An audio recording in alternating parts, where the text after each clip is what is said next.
Hey, welcome back to the Chil'n Outdoors podcast. I'm your host, Anthony. This episode is brought to you by Bajio Sunglasses. Today I'm joined by Brently and Marybeth, the hosts of BBB Adventures. I've been following Brently and Marybeth on social media for several years while watching their RAGBRI content. They've established a steady growing community of followers and supporters as they continue to share their journey and entertaining adventures. On this episode, we discuss how to get into cycling, finding community through hobbies, getting started in camping, van life, good beers, and how Brently and Marybeth have both define success, among other topics. So, do you guys want to introduce yourselves to start off with? Sure. My name's Brently Cooper, and I'm Mary Beth Cooper. we live in Houston, and we spend as much time as we can as the complexities of life allow on our bicycles. It's really our passion. Our vacations are centered around it. Vacation to us is riding a bicycle. Yeah, we live in Houston, and we're both retired, and we're going to spend as many days and doing as many adventures on our bicycles as we can until we can't, until something happens that prevents us from being able to get on the saddle and ride. Oh, yeah, I should say that. We do have a YouTube channel where we publish a lot of cycling content and some other stuff, but it's primarily our cycling adventures. And so it's BBB Adventures, and you can go out there and check it out. So, what got you guys into cycling? When we spoke over the phone, and then I was looking at your Instagram, started with Taiwan, right? At least recording your journey. Right. Yeah, we both got into cycling actually pretty relatively late in life. Everybody, I shouldn't say everybody, but a vast majority of people learn to ride a bike when they're a kid. So, it's not like we didn't know about bikes and how to ride them, but we're probably relatively typical in that we rode a bike as children. And then there was a large period where we were having our own children and teaching them to ride bikes or whatever. And we didn't do much cycling. And then in our late 40s, we got on a bike again for different reasons. And I can speak to my reason, and Mary Beth can speak to hers. I started cycling again as an adult when I lived in Taiwan, and some friends of mine convinced me to get on a bike and ride up a mountain. And the first time I did it, I thought I was going to die. I was out of shape. I was 45 pounds heavier than I am now.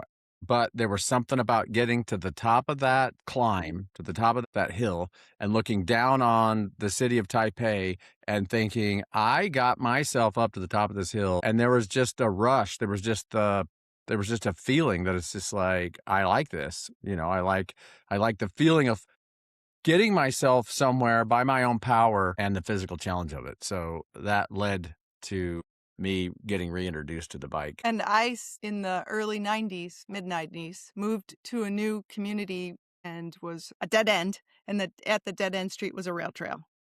And I thought, I need to get a bicycle so I can ride that trail. So I did. And I started riding that trail on a bicycle. It was a Trek 820. I still have it. I bought it. I started riding to lose weight, and I was cycling every day to lose weight. And I shed about 20 pounds on that bicycle. And then someone talked me into riding RAGBRI, the Register's Annual Great Bicycle Ride Across Iowa. So I started training for that. And in 2013, did that for my first time. And Brently and I have been doing it every year since then. Yeah. Since 2014, we started together. Actually, this is our second marriage. We weren't actually married at the time. In 2013. In 2013, we were dating, and she did the ride and talked to me on the phone, gave me updates and that sort of stuff. And I was thinking to myself, yeah, I'm not ever going to not do that again. I'm not ever letting her go by herself again and have all that fun without me. But we've done it every year. It's our favorite week of the year, for sure. And a little bit for your listeners who maybe don't know what that is. It's the largest and oldest organized bicycle event in the world. It's not a race, so it's not a bicycle race. It's an organized ride, and about 20 to sometimes as many as 40 or 50,000 people ride their bicycles across Iowa for 7 days. It always starts on the Missouri River on the west border of Iowa, and you pedal to the Mississippi River on the other end. And the route's different every year, and you go through different towns, but it's super organized. There's a whole ecosystem that supports the cyclists, and the police basically shut the roads down, and it's just you and 18,000 of your friends riding across Iowa. It's fantastic. Yeah, I was watching the videos when I was in grad school. It's like, man, I really want to do that. But I never was able to get the time when I was in the area, unfortunately. And my wife and I, we say we're going to do it. Hopefully, I can convince her to take some time off and we're going to go. You should put it on your list for sure. Yes, it is. It's on there. It's on there. And I think it's interesting how you both got into riding for different reasons, but your outcomes are kind of the same: losing weight, finding community, and it's something you enjoy to do with each other. For me, I grew up in a small town in Florida. There were no bike lanes. We had rails to trails, and I was the only really safe place to ride a bike that you weren't probably going to get hit by a car. For me, cycling, I got involved when I was in college because I didn't have a car. Those long distance rides kind of became habit. And then I lost a lot of weight as well. I lost like 50 pounds. I think it's interesting how a lot of people have different reasons, but the outcomes tend to be the same. And they always find that they really enjoy it. Yeah, that's exactly right. It is all those things. It's a community, it's staying active, but also for me personally, every time I get on my bike, I feel like I'm 8 years old again. I don't know. It's hard to explain, but there's a freedom that you feel pedaling a bicycle and going fast and getting the wind in your face. I don't know. It grounds me. I can tell if a few days go by and I haven't been on the bike, I can tell that I need to go ride. It's fantastic. Yeah. The same for myself. If I miss a few days of riding or I can't get out as often, I try to get out as long as I can. You feel zen almost. Your thoughts are clear. You're focused when you come back. You feel more energy. That's how I feel. Yeah, and it's really not hard to get into, particularly right now. The used bicycle market is kind of not very good. And so in that, if you're a seller, if you're a buyer, it's really good. And you can get on Facebook Marketplace and you can find a fantastic bike for a variety of price ranges. I bought a bike actually here in Houston on Facebook Marketplace for $70. It's a 1990s mountain bike. And I bought it because I didn't want to take one of my really expensive bikes and have it get stolen by doing an errand in Houston. But it's a fantastic bike for $70 with a proper tune-up and a little bit of maintenance. You could easily ride that bike on RAGBRI. No problem. It's a high quality Diamondback. It was quite a nice bike in that 1995 or whatever. So you can buy that, or you can get a 5 or 6 year old, maybe 10-year-old all carbon fiber road bike for less than $1,000, $650, $500 if you're looking. So you can get into cycling without spending a lot of money. Now you can also go buy a $10,000 road bike if you want, but it's not a hobby that really takes a lot of money to get started in. And then you can increment yourself up to better equipment. If you want to do bike packing or touring, you can also get into that relatively cheaply and then upgrade as you go. Because I think sometimes people think it's an expensive sport and it doesn't have to be. Yeah, and I agree with that. When I was in college, I had a bike from Kmart. It was like a Schwinn and it broke. And I went to the local bike store that was around and they got beautiful Bianchis and Pinarellos and Treks. And I was like, yeah, those are great. And then I saw the price tags. I'm like, this is not going to work. I actually got a really great deal on a Cannondale, but it's every hobby, right? Whether it's fly fishing or bicycling or guns, archery. Sometimes we get sucked into the fact that we want the best, and you don't need the best to go and have the same great time that somebody else is out there on a $10,000 bike. You can do it with, like you said, $500 bike you get off Facebook Marketplace that a few years ago was a few thousand. Yep. Yep, that's exactly right. Yeah, our road bikes are old. I mean, we bought them when we first moved to Taiwan in 2013. They're 2013 models. And they're giant TCR advanced, all carbon fiber. They have rim brakes. They don't have disc brakes. They've got Ultegra components, but they were expensive at the time. I mean, not $10,000, but they were probably the equivalent of a $2,000 bike today. And they're fantastic. We've upgraded some components and we've changed the gearing a little bit. We've done stuff. But honestly, I just don't have any ambition to buy a new one because they're so good. And you develop, or at least I do, develop a personal relationship with your bike where you get very comfortable with it. And it's like an old friend. And you're like, yeah, I'm just going to keep my old friend here because it's just never let me down.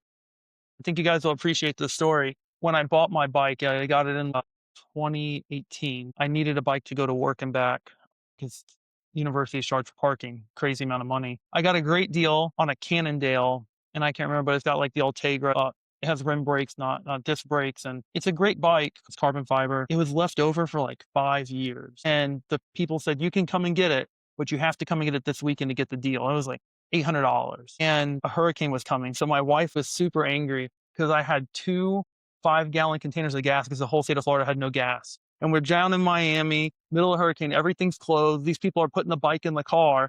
And I said, "Oh, can I go inside and pay?" And the guy's like, "No, just pay online so we can go home." And we had to use the gas to get back, and we actually got stuck in Miami traffic. And I was pouring the gas into the car on the side of the road, and I mean, she was furious. Well, that's super funny. That's Yeah. funny. Going to the next question, what encouraged you to record your trips, though? Well, we started our YouTube channel when we lived in Taiwan, and the original thought was really just trying to share with our friends and family Back in the United back in the United States. States what it was like to live in Taiwan. So we started it, I think, in about 2018. And it was literally just, let's kind of share, because Taiwan is, even today, years later, Taiwan is still, I think, an undiscovered cycling paradise. I don't know why it's on any cyclist's top 5 places. Why it's not. Well, yeah, I'm sorry. Yeah, why it's not on any cyclist's top 5 places to go ride a bike. It is just phenomenal. So we wanted to try to share that with our cycling friends in the US and our family. Hey, this is what our life is like. So that's how it kind of got started. We didn't start a YouTube channel because we thought we were going to compete with Mr. Beast or something. It was literally just that. And then it grew and we really enjoyed it. We didn't realize how much we would enjoy having a channel and producing that content and publishing it and creating our own little community and friends. We've created lifelong friends through that endeavor. And it's a creative outlet, and we continue to learn about lots of things, how to capture the right moments, how to edit that into something that might be interesting to somebody, even the technical things about how to use Premiere Pro to edit. And I'm constantly on YouTube trying to figure out how to do some special effect. It's just an all-around great thing for us. It's time-consuming. We're not in it for the money, I can promise you that, because, we do make a little money on it. And if you divided the amount that we actually make through YouTube ads by the number of hours, we're talking pennies an hour. Our goal has always been to sort of break even. So if I have to buy a new camera, maybe there's enough money in the BBB Adventures bank account to pay for it, that sort of thing. To answer the question, it was in an attempt to share our lives. And build an archive for ourselves. Yeah, that's a really great point, because, we did this right across the country, and we did 43 episodes of that. And even today, we'll sit down and go, let's just randomly watch an Apollo mission episode.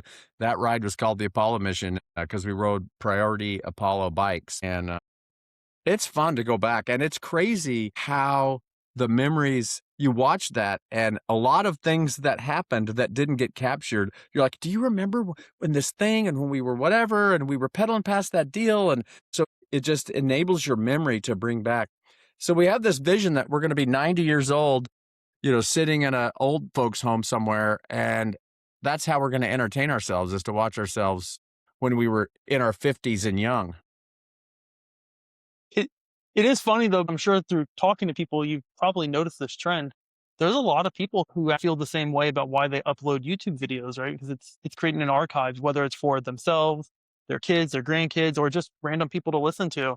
And it's actually really interesting and unique at the same time. Yeah. Well, even if you don't monetize, they can still make money from your videos. That's part of the agreement. You can watch a small channel that you know is not monetized, and there'll be a commercial, there'll be an ad. So that's how YouTube pays for it. But the plus side is they're basically archiving whatever you want for free. And so it's a lot cheaper than setting up a server rack in your basement with a big storage box trying to save all this stuff. It's a great relationship with YouTube in that way, I think. I agree. Because, for instance, if I write in a magazine or I write in a journal, academically, the journals are logged on a server now. But when you write in a magazine, unless someone buys that magazine and they keep it and they give it to other people, after probably a year or two, if that, someone throws them out. When you do something online, it gets archived, especially on a large company like YouTube, like Google. It's going to be around for a very long time. Hopefully forever, or at least until I'm gone. Well, my grandkids need to watch it. It's kind of cool because I don't think it'll ever go away. They'll find cheaper and cheaper ways to store it. And there could be my great grandchildren could now have access to, this is where I came from. These were my people. My grandfather, who had a fantastic memory, when he was, I don't know, maybe in his 70s, he started making 1-hour cassette tapes of his memories. And he had a fantastic memory. He and my great grandparents tried to homestead in Colorado when he was 3 or 4 years old. And he has vivid memories of that. Anyway, so he put this collection of, I don't know, 43 1-hour tapes. I've got 43 hours of my grandfather basically chronicling his life. And he was a World War II vet. He was in the Navy, and he talks about that. And it's fantastic. And I've digitized it. I put it on the cloud. And so YouTube can be that for the next generation, for our kids and our grandkids. Because I think it's a real gift that I have these tapes, these stories in my grandfather's voice. Yeah, and that's very similar to other guests we had on. I think that's a really nice thing about this. And plus, again, and always we talk about the community, but it's nice to keep it for yourself. You don't have to worry about it degrading. Yeah, the community is a real thing, by the way. It's really cool. Our channel is not that big. But when we go to cycling events, we meet people that are viewers. We just finished Peddler's Jamboree in Missouri, which follows the Katy Trail for a short period of time. There's about 2,000 cyclists. It's like a mini RAGBRI. It's about 33 miles, and then you turn around, you spend the night at a town, and then you pedal back the next day. And we had some viewers on that ride that we got to interact with, and that's really cool.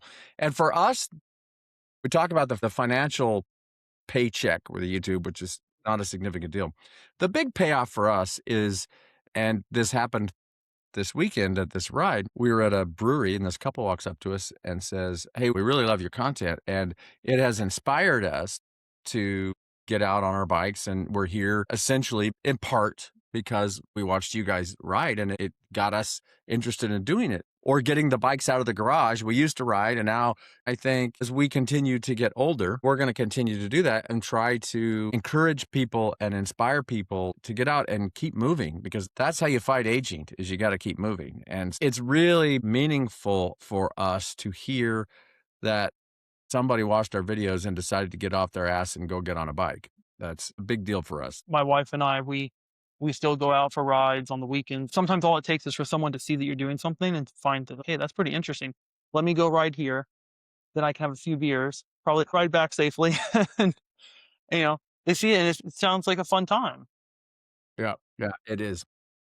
You said RAGBRI is your favorite, but because RAGBRI is a week, yeah, I guess you could do the weekend pass too, which I think is like Friday, Saturday, Sunday. But is there an easy one that someone could do that's just on a weekend that you could probably name? It's either East Coast, West Coast, or maybe even the Midwest? Well, the Peddler's Jamboree that we just did was in Missouri, and that was a 2-day event, Saturday and Sunday. And it was an easy ride. And it was easy. Yeah. That's very doable. And that's a ride where you need to have a tent. You don't have to, because there is a charter that works that event called Padre Cycle In, and you can rent a tent from them, and they set it up. They haul your luggage. They put your luggage in your tent. They inflate the air mattress. They provide the air mattresses. So that's like a full service support system that works the Peddler Jamboree. Or you can load your tent and sleeping bags and gear onto a truck, and they'll haul it to the end town, and you pick it up when you get there and you set up your tent. So that event works that way, very similarly to RAGBRI, but it's just 2 days. Yeah. Also, you don't even have to do one of those. If you're just trying to get into it, contact your local bike shop. There's a lot of local bike shops that sponsor weekly rides at different levels. There's the guys that it's a testosterone contest, and then there's groups A, B, and C, and sometimes there's even a casual ride, they call it, or whatever. And some communities have group rides. Like in Houston, there's several group rides. One's called Clutch City Rides. There's another one called Critical Mass. A lot of cities have critical mass rides. Boulder, Colorado has the Boulder Cruise Night on Thursday. There's a lot of community rides that you can get started and get around other people and make some cycling friends or whatever. But I would say local bike shops, check for community sponsored rides. And then there are lots of organized bike rides. There's the charity rides like the MS 150. Yeah, the MS 150 is a great ride. There's Bike Across Michigan. A lot of states tried to follow RAGBRI and they have rides. But you can just plan your own credit card tour. Find a relatively inexpensive hotel. I mean, we did it. We pedaled from Houston to Kemah, which is on the coast. And it was a 35-mile ride. We just rode down there and got a cheap hotel and came back. I think it just depends on what you want to try to do and how much money you want to spend. Yeah, I think that there's a sense, for instance, one that comes to mind is my friends have done one where you go from the very top of A1 where the Keys start all the way down to Key West. And I think a lot like that it's supported. Something happens, there's people around. We've done some where you just get on a bike and go. I don't ever remember us doing a one overnight, but we've had some really long day ones. We probably should have stayed the night. So, and the other thing is you're talking about cycling and then tent camping. Another thing about this, I wanted to ask you guys: have you guys done a lot of cycling and then tent camping? You have. What would you Yeah. say is like outside of the bicycle aspect? What would you say the necessities are? Because a lot of people go to REI and tell them what you're doing. You can walk out with a truckload of stuff, and you don't really need that. Even if you go on Google, it can be hard to figure out what do you really need and what do you not. In my opinion, if you're going to tent camp, the two biggest things I can say are a quality tent. Don't spend $1,000. I got one for like 250, which was pretty good, and a good sleeping bag. Doesn't have to be expensive, and then the air mattress. But what are your guys' take on that? Well, if people are interested, we've done several videos. We did one as we were preparing for the Apollo mission to ride across the country. We were living in Idaho at the time, and we basically put everything out on the basement floor that we were taking and walked through the thought process of why we were taking all that stuff. We took a lot of stuff because we were riding 3,500 miles across the country. And in that ride, we slept in the tent 80% of the nights, or 82% of the nights we slept in that little tent. So we bought a bunch of equipment for that ride that we continue to use. And there was a relative Startup initial cost. investment, startup cost. Yeah. We've now used that tent. We used it last September when we rode around Lake Michigan for 27 days. We slept in that tent most of the nights. So, I think you can go look at that. That's one example of that's a pretty extreme ride.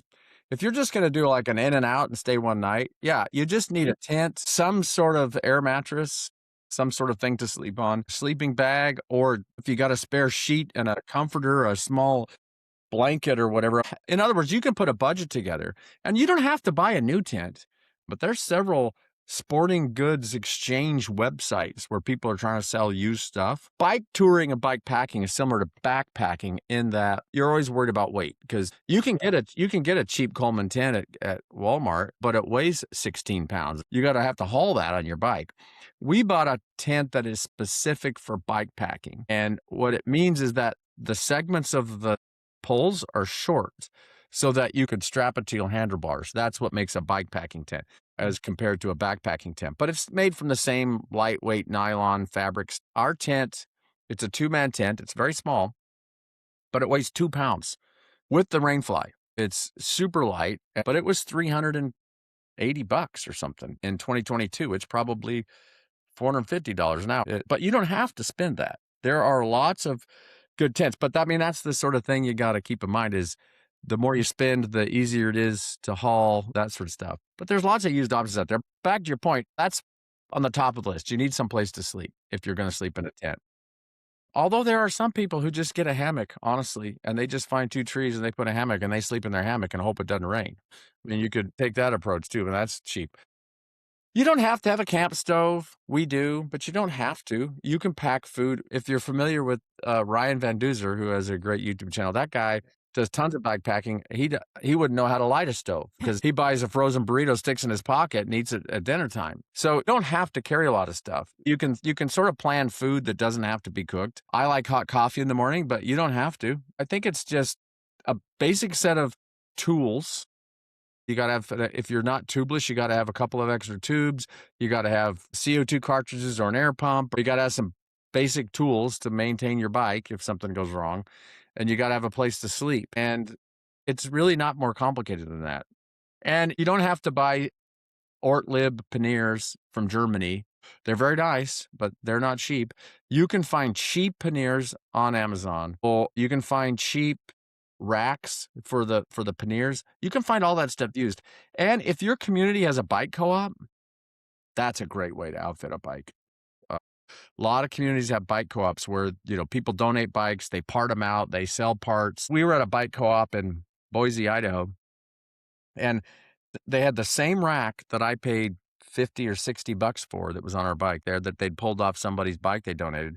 They were selling it for $5. So I think if you're creative, you can find ways to outfit a bike without spending a lot of money. Now, if you got a larger budget, then that opens up all sorts of opportunities. But I think basically you just need a bike, a helmet, and a place to sleep, Yeah, and just to throw it out there for people who are listening, When we say air mattress, we don't mean one of the big queen size ones from Walmart. One of the, it's like 2, 3 inches. You can blow it up with the bag it comes with, or some of the air will auto inflate through the foam. So just so nobody thinks, oh, I have to lug around a 20-pound Yeah. mattress. Yeah. One thing I will say though is I do enjoy a Jetboil or the MSR camp stove. That's been a game changer, and it all packs in. It's pretty light too. So as long as you have water, you're pretty good. Yeah, we use a cheap imitation of that. It's a little sits on top of one of those propane cans, and we have a one pot thing that we bought at a store called Decathlon, which is a sporting goods store that isn't in the US. I think it's a French store, but we bought it in Taiwan.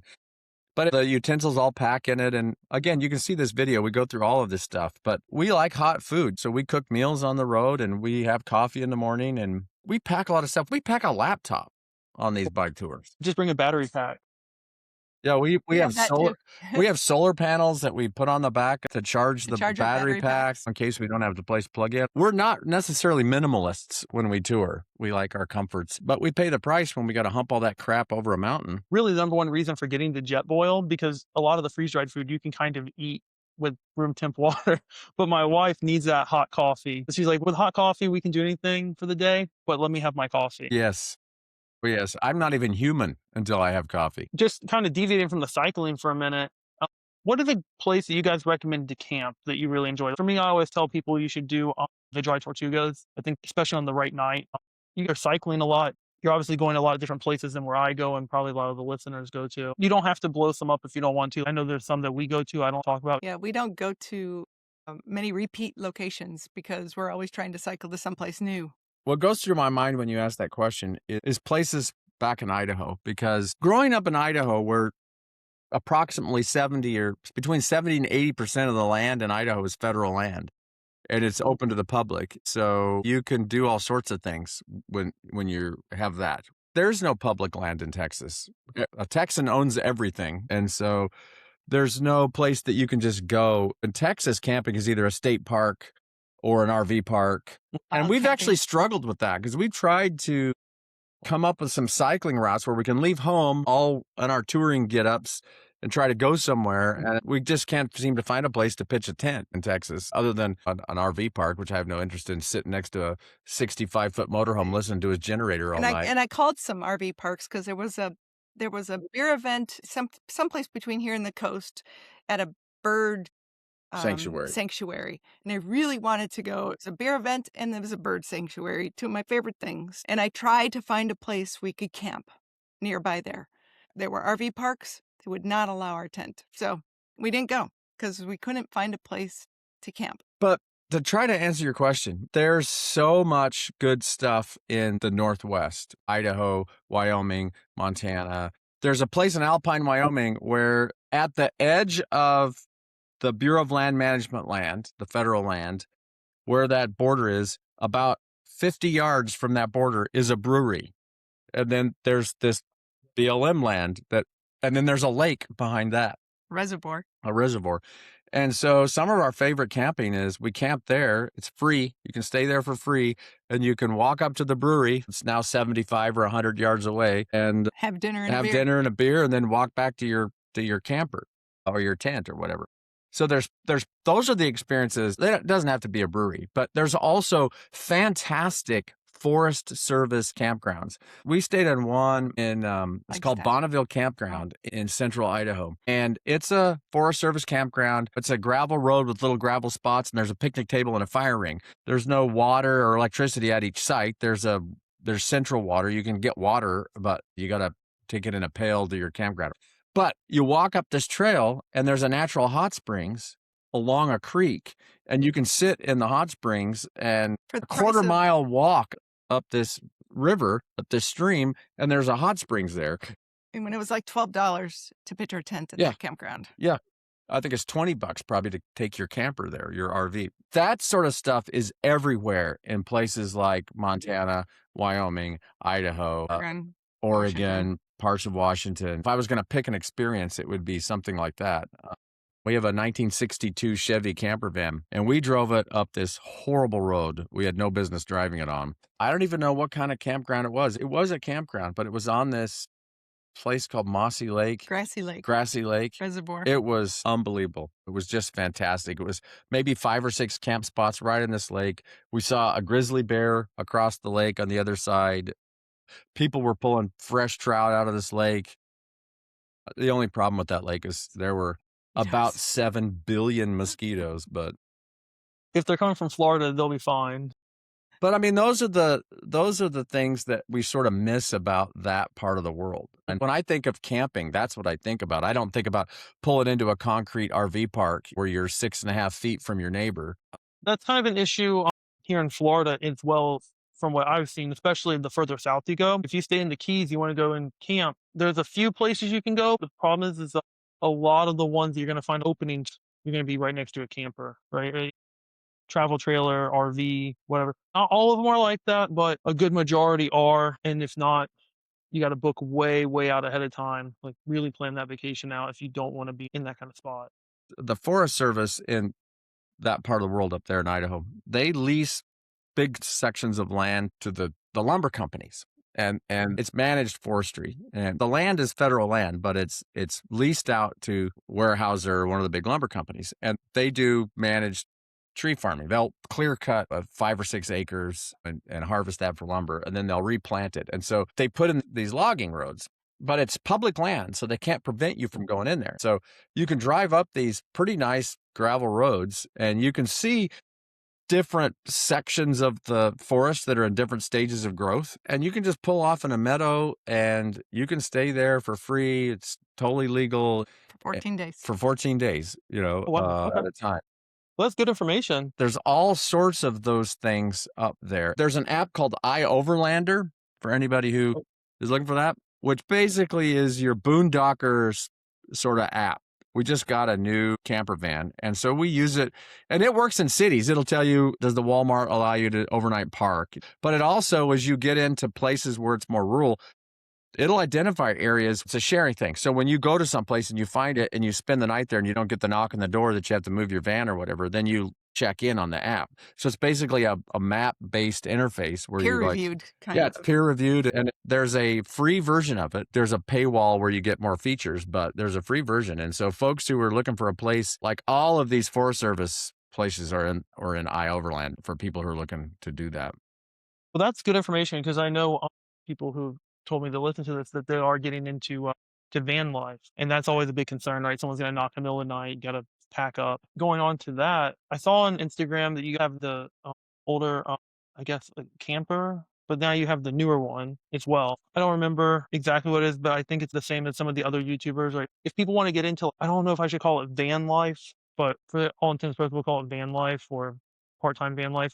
What are your suggestions on it? Because it seems now people are getting into, at one time, what used to be the standard van life, very simple, to builds are up to $600,000 plus dollars. Obviously, that's not going to be an average budget, but what would you say is like just simple, quick build out? Well, if someone wants to get into van life and they don't have a big budget, the post-COVID van life thing, it spiked during COVID. And so there's a lot of van companies that popped up that were doing van builds. There's a lot of people that did conversions and stuff. And then now that life is back to sort of normal, it sits in the driveway. And so just like bicycles, it's a buyer's market right now for used vans. And so there are van trader, just Google camper van for sale, and there's all sorts of sites. You could probably get a pretty decent one for maybe as low as $30,000 or $40,000. That's a pretty decent one. There's probably cheaper ones that maybe aren't worth buying. I think you could easily get into it for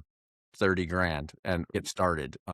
That won't be a new van, but it'll be one somebody built out that's pretty nice. I mean, there's even factory made, like some of the big motorhome companies. I see 2021, 2022 vans out there that were $140,000 when they were new. People are selling them for $65,000 when they don't have that many miles on them. So I think there's a variety of stuff. You just got to do the research on what platform, because there's really 3 platforms. There's a Ram ProMaster, there's a Ford Transit, and a Mercedes Sprinter. Do the research on the platform first and figure out which one you want, because they all have advantages and disadvantages. And then go find a build that kind of meets your basic needs. And budget. We actually had a ProMaster we were going to do our own build before we bought this finished one. And one Saturday I put a bed in the back. It was 2x4s and some plywood. And we bought for $120, we bought a foam mattress on Amazon. And I went to Goodwill and I bought some file cabinets that I basically bolted underneath this bed in the back for drawers. And we used it for 2 years. Just like that. I didn't have $200 in the build. We had the black and yellow top totes with camping stuff in them, and we strapped them to the side inside. It wasn't insulated. We had a Jackery type power system that we plugged stuff into. I mean, we made it work, and we spent 6 weeks in it one summer. So, I mean, you can get into it cheap. And then you can do the thing we just bought is on the other extreme. I mean, the thing is super nice. It has fancy systems, but it was expensive. I think people who are interested in getting into it can get into it for cheap and see if they like it. And then you can always upgrade. Yeah, that's true. One of my friends does it, but his first was a school bus he bought from some government website. That was very interesting.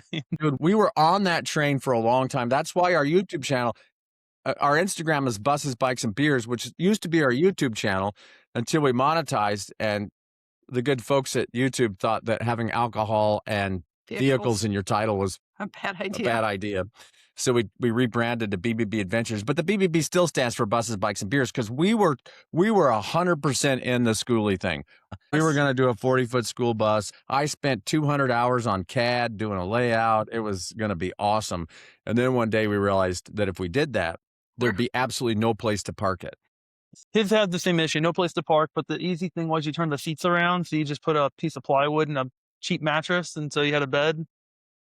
So I do have a couple more questions for you guys. What is your guys' favorite beers? Because obviously we covered buses, we covered bikes, but you got to cover the other B. Well, I've got a fridge full of it right over here. It's easy for Brently to answer what his favorite beer is. There's one favorite beer that's my most favorite beer on the planet. I can tell you what that is. My favorite beer is called Ghost in the Machine from Parish Brewing in Bouchard, Louisiana. And it is, particularly if you can get to Bouchard to the brewery and get it fresh, it's mind-blowingly good. It's a hazy IPA. It is mind-blowingly good. I wish I had a favorite one like he does. I really like Ghost in the Machine, but my system cannot handle the high content of alcohol. Yeah, it's 8, almost 9%. So I can't responsibly drink that. Otherwise, I'd be useless. So I stick to the lighter beers. Lately, I've been leaning towards the Mexican lagers. I like that with the slice of lime in it. But I do prefer to drink the Ghost in the Machine. I just know that I personally can't. It's going to make biking home kind of hard. You also like fruity beers. I mean, you like that lychee beer in Taiwan. I do like fruity beers. Lychee beer, the Strawberry Abita from Abita Brewing. Yeah. The Purple Haze. The Purple Haze is good. We had during the Loop the Lake when we were going around Lake Michigan. What was that? What was that brewery? I think it was the Petoskey Brewery.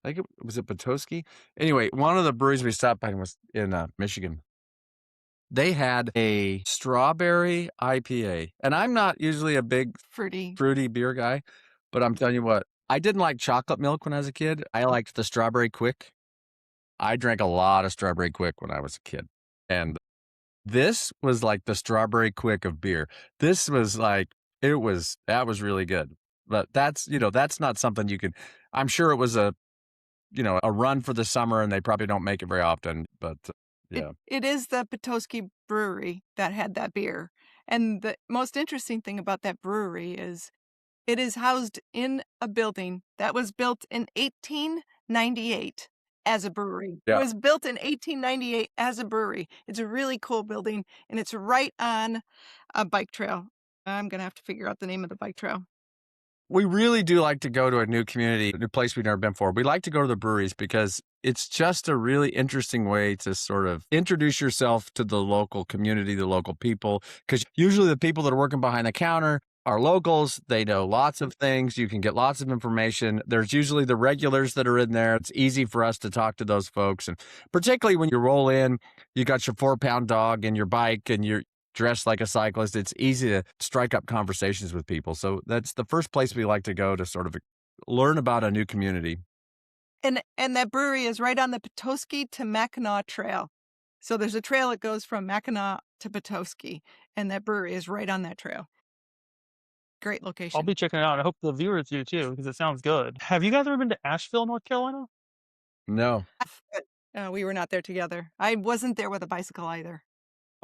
The brewery scene there, I can't speak for after the unfortunate hurricane incident, but when I was there about a month before, between all the breweries and the people in the community that they established, it was great for hiking, cycling, and then just at the afternoon, you get done, you go have a few beers. Sierra Nevada, they have a building. That building there, coming from a chemistry side and the food side, it's a wild building. What they have, how they do it. Sierra Nevada was my gateway drug. It got me. That was how I discovered better beer. Before that, I was a Coors Light guy. And then a friend of mine, we were at a bar and he's like, what are you drinking? It's Sierra Nevada. What is that? And I had one. I'm like, oh, this has flavor and stuff, Yeah. It's good beer. For me, probably my favorite brewery. It's hard to say, but definitely hands down, Swamphead Brewery in Gainesville, Florida. And they do two that I really love. I mean, most of them are pretty good, but they have one they use Gatorade to brew the beer. Every brewer I've been to, they always have some good ones. They always have some that I don't really care for. I've never had a beer that I didn't like at Swamphead, but the Gatorade series is so inventive, it blows my mind. Their inventiveness, because it's all small, very small batches, and lemon days. If you really like lemon drops and like a lager. Yeah. She'd like that. Yeah. Yeah. Yeah. When you said Gatorade, it reminds me of that movie Idiocracy. Do you remember that movie? Yeah. They give the plant Gator. Yeah. But I'll tell you, I don't know who their brewer is. And also, Burial Brewery in Asheville was very good too. And that was a very interesting place. Drinking beer out of an old Volkswagen bus. I would like that. Yeah, it's pretty cool. One of the things I wanted to ask you guys is, where do you see yourselves and the channel going? Maybe not even the channel, just yourselves in the next 3 to 5 years. I know we talked a little bit earlier. You think about cycling Europe. Obviously, there's still probably a lot more in the United States that you want to see, maybe South America, Canada. So currently, with the purchase of this new camper van, we are transitioning a little bit to some van life type videos. So during the next 5 years, I hope to see more of that on our channel. And it's a learning curve where it's different from recording a bike trip. So we're trying to figure that out currently. But bicycles will be part of that. I mean, Always, yeah, the bicycles will the- always be. Yeah, the bikes are always on the back of the van. And our initial sort of nomadic life goal, even when we were talking about a school bus, was to basically drive around and find good places to ride our bikes. And I think that'll still be the goal. And good beer. And good beer. Chase good beer and chase good cycling. And I think that hasn't changed. We're going to be doing it in this van. But we like rail trails, so that'll be a big part of out rail trails. We do have some big rides planned. We really would like to ride from Maine to Key West. So that's one that Another is cross-country trip. Yeah, it's basic. Yeah. North to south instead of west to east. So that's sort of, I would say, in early planning stages. We want to do the gap in the C&O, where you can basically go from Pittsburgh to Washington, D.C. on a rail trail. We want to do the entire Katy Trail in Missouri. So those are some of the types of things. And then we would like to go to Europe. It's hard to say how much of this will really come to fruition, but those are the sorts of things that we think about. But like she said, we're going to transition to living at least half time in the van, if not, more. And we're in that sort of transition phase now. We're going to take a big trip. After RAGBRI, we're not coming back to Texas until probably October. So we're going to spend the rest of the summer and early fall in the Midwest, cycling and drinking beer and doing stuff. So I think that answers your question. But, don't be in Houston in the summer. Be in Houston in the winter, sort of a strategy, because no one wants to be in Houston in the summer. He lives in Florida. I think he understands. No one wants to be in Florida in the summer. I mean, I like it, but I also like the heat. When I was in grad school up in Memphis, it got like to 1 degree, and I didn't think I was going to make it out of there. I'm born and raised in Florida in that Big Bend area, and yeah, it's hard. But I understand it for sure. I wanted to ask you though, because you had said you listened to one of the podcasts.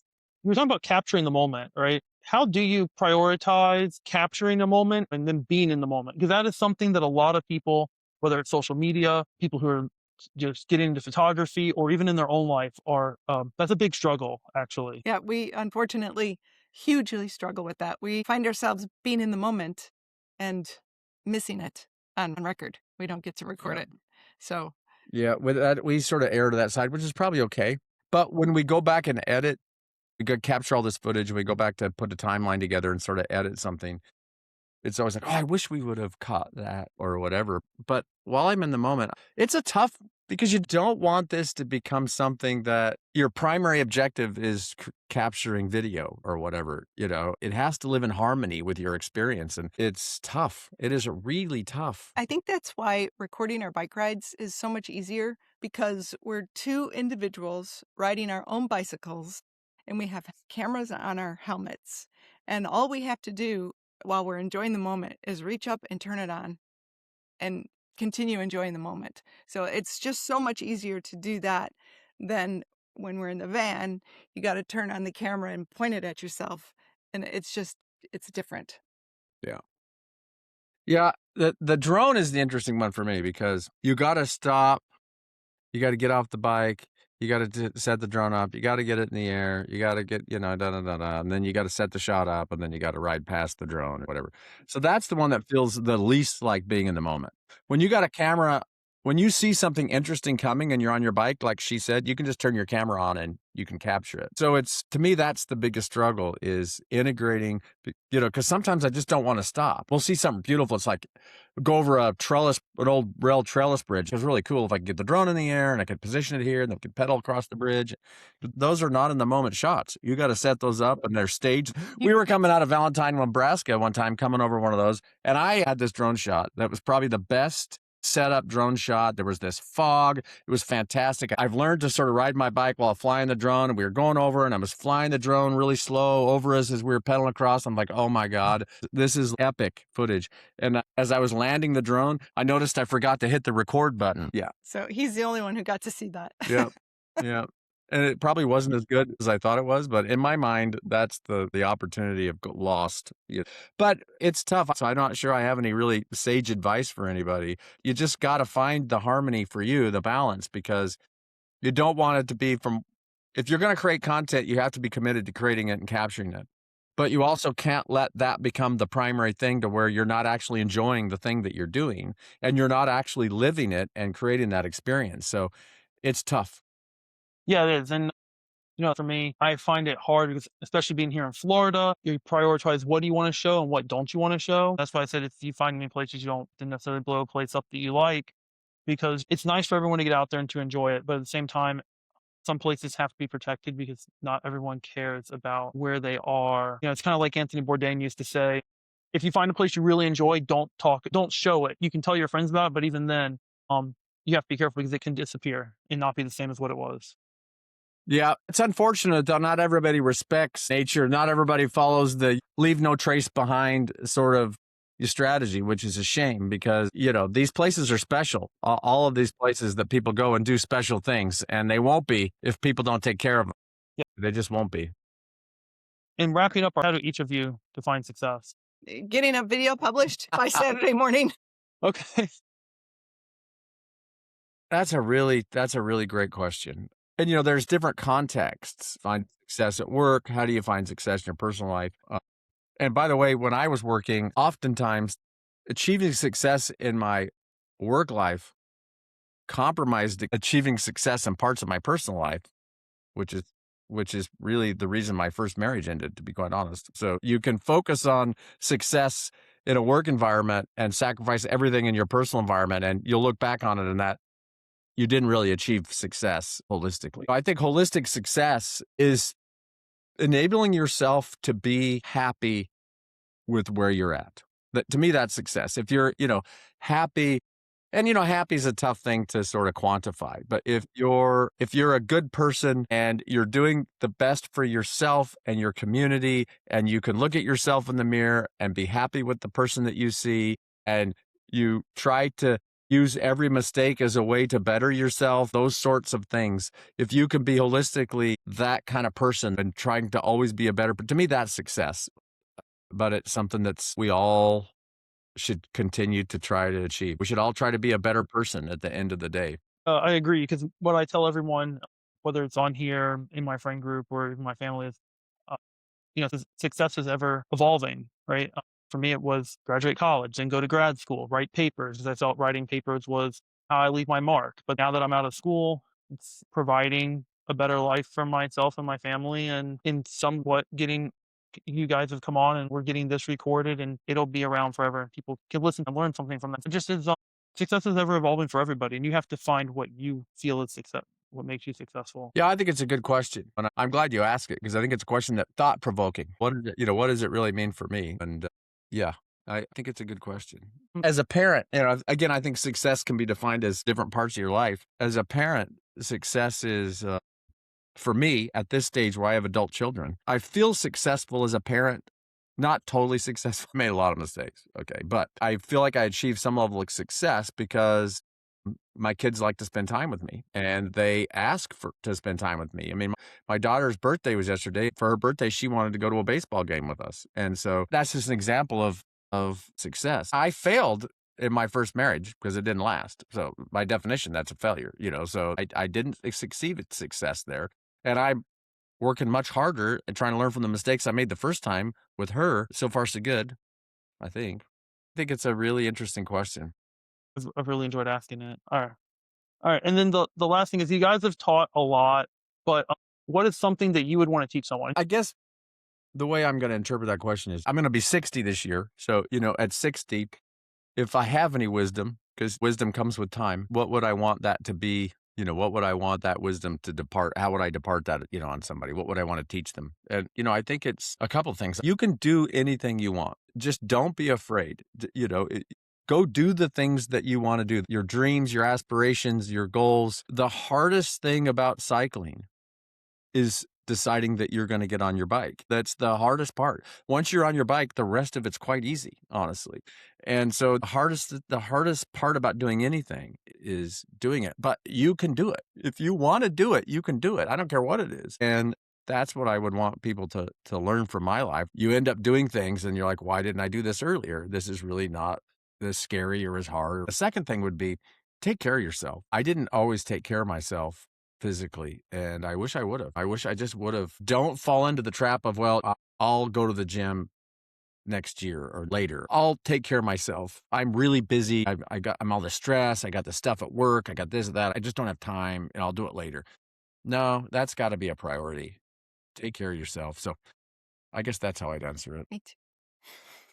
Well, the problem with Mary Beth and I is that we think the reason that we're successful in our relationship is that we actually complete each other's thoughts. It's not that we don't have original thoughts. It's that we think very similarly. I think something and then he says it out loud. Yeah, it It's happens happened all the time. I mean, so all the many time. times. Yeah. That's pretty cool. Yeah. I got to start saying it out loud so he knows I actually did think that. Well, I definitely appreciate you guys coming on. I'm sure the audience has learned a lot. I've definitely learned a lot. I hope to see more of your adventures. Hopefully, when you guys come through Florida, maybe we can meet up if you have time. Yes. Hey, if any of your listeners want to talk more about cycling and how to get into it, they can hit me up. They can hit us up. I'm happy to help people. I'm happy to give all the advice. It's free. Buses, bike, It's not always good, but it's free. Buses, bikes, beers @gmail.com or Instagram. At buses, bikes, beers on Instagram. Give me a DM, whatever. Leave a comment on YouTube. If you go to one of our YouTube videos, there's a Linktree link that'll take you to multiple ways to get in contact with us. But if people want to, I'd be happy to help. If somebody wants to get into this cycling thing. Great. Awesome. No, this was fun. Thanks for having us. I want to thank Brently and Marybeth for coming on. Also, thanks for listening. And I hope this episode gives you some inspiration to start your own adventures or sparks a conversation to give camping, local cycling events, or maybe even RAGBRI a try. Life is busy. We all have considerable commitments we must meet daily through work, family, and innumerable other obligations. As I continue to write, record, edit, I philosophize about how I can make an impact in my own life. Perhaps it's developing a new habit, honing current skills, or learning something new. I hope that through this podcast, we touch on something you enjoy, give inspiration, or at least pique your interest. If you like this episode or any of the other episodes in the series, or have a guest you'd like to hear about or from, please subscribe or comment. Community engagement really helps along the journey.